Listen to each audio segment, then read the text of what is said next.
Hey, Brian from Garage Mahal. Today I am going over the BLAVOR Solar Charger Power Bank. And you can see I have another power bank here, but this one works awesome. Just to kind of give you an idea. I love the fact that it has like the 4 solar panels. It snaps together. It has a big light on the bottom. Has a flashlight in the front.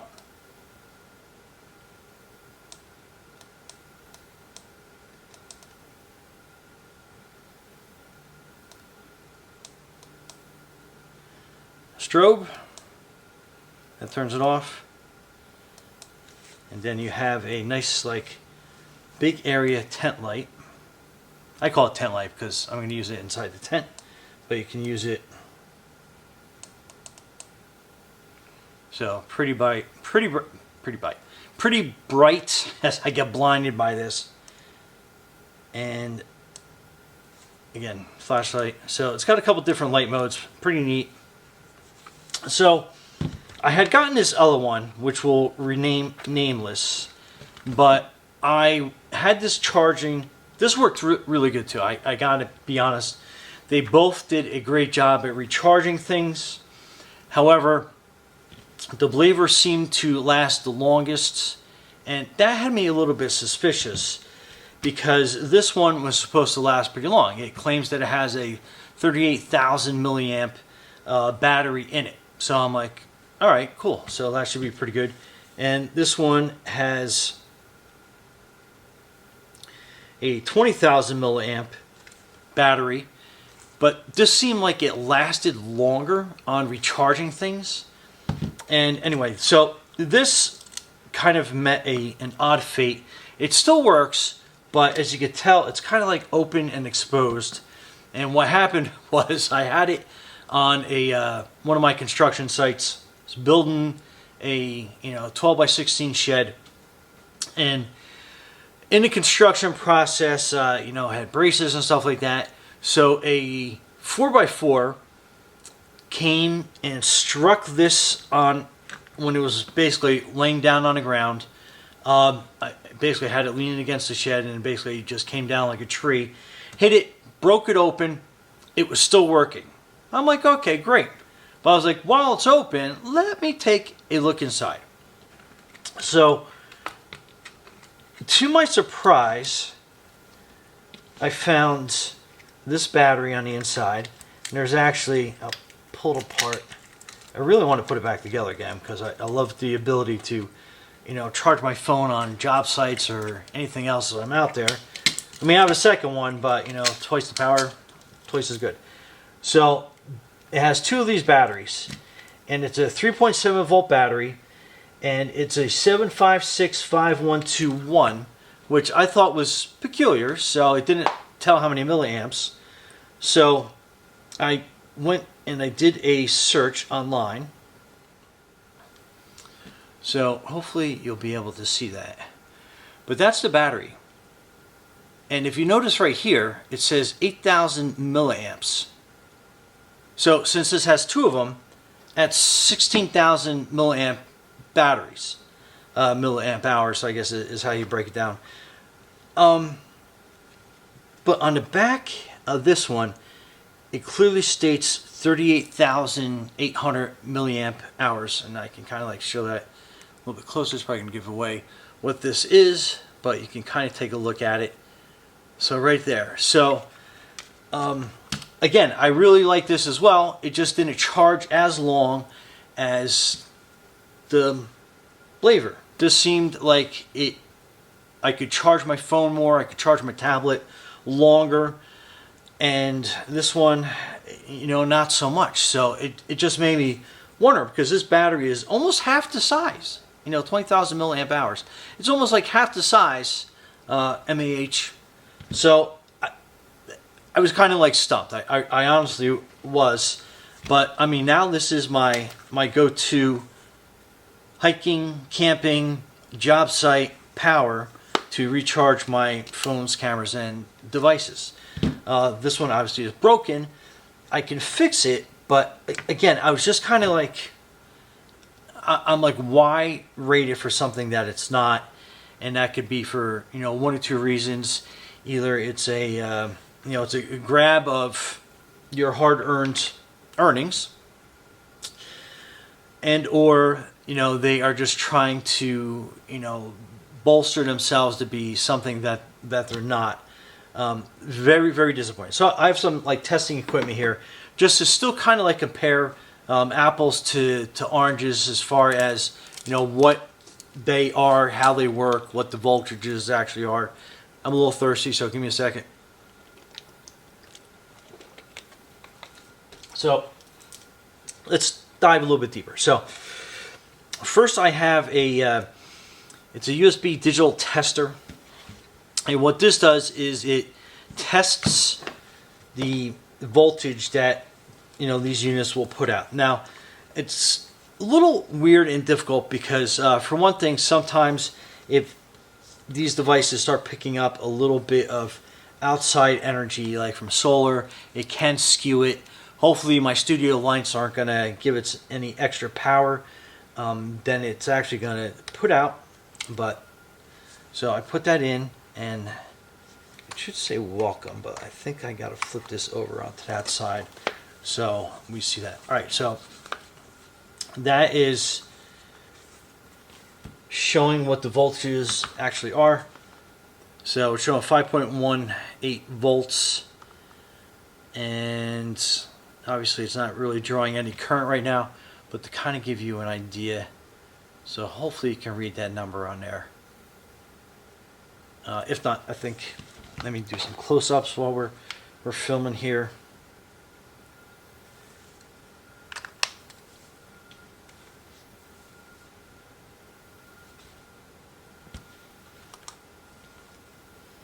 And it shut off because it just, obviously it wasn't doing any, drawing any current.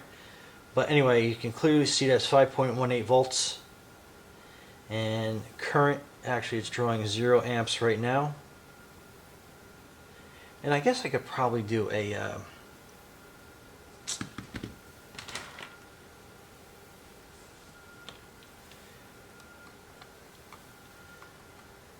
USB out.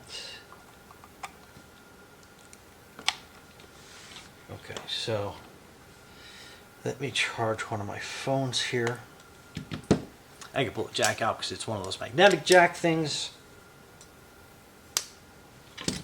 And again, this is like a long process to review something, but again, if you're going to be going out in the wild, job sites, hiking, camping, you want to make sure you have the right equipment.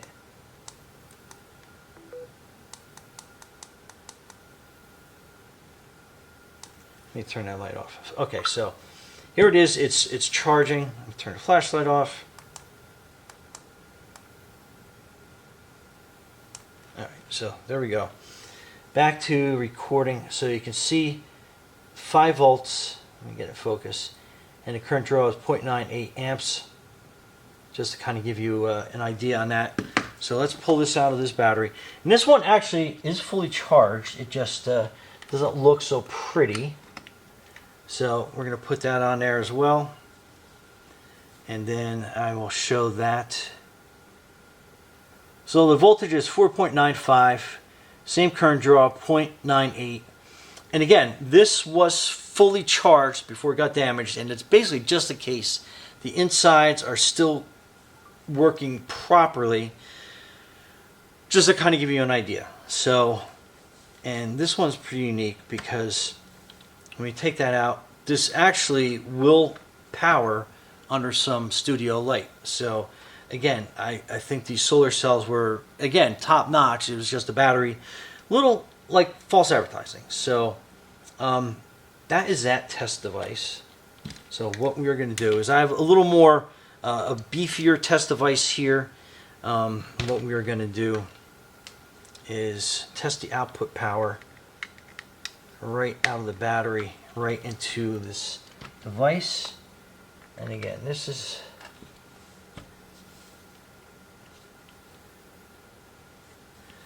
and that may not, you know what, I can probably do both of these at the same time, just to kind of give you an idea. So this will test it as we plug into the other one. Okay, so this is reading. So this is good. Let me record this from this side. So again, this was the broken one, and still 4.9. It's putting out 1.43 amps. And then kind of give you an idea. So now this device, I mean, this is pretty heavy duty testing equipment. It is showing 4.44 volts at 1.4 amps. So it's not even putting out 5 volts. So if you were going to recharge something, this thing's not giving you the correct voltage. So let's hook up the other unit so we can really kind of compare apples to apples.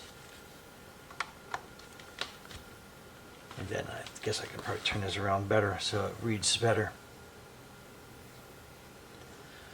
So again, 5.1 volts, 1.42 amps, and this one is putting out a little bit better, 4.59, 1.4 amps. So again, that's coming through this little test device into this one. This one's a little more accurate, I would say. So let's disconnect this completely, and we'll run it straight through and see what kind of voltage it's actually putting out. Okay, so now it's running straight through into this. The voltage went up to 4.67, 1.4 amps, and to be fair, so this is 4.67. Let's go into the broken one.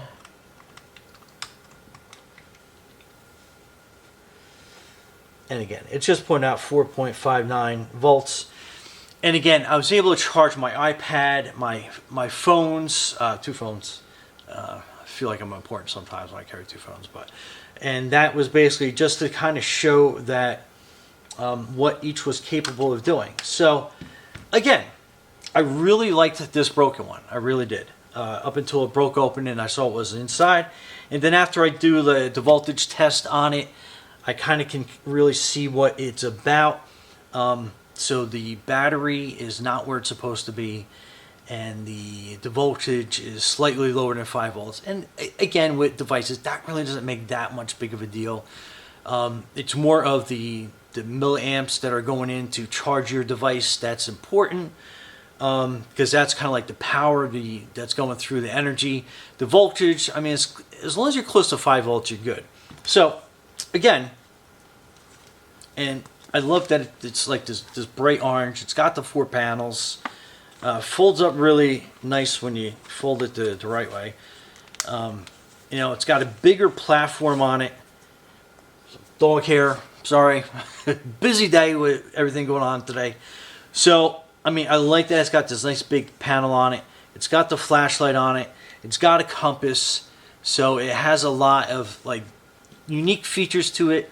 Still, they're roughly about the same size. This is slightly larger, but it has a true 20 amp milliamp hour battery to it compared to this one, which was definitely boosting what kind of battery was in it. We open it up, we see what was inside it.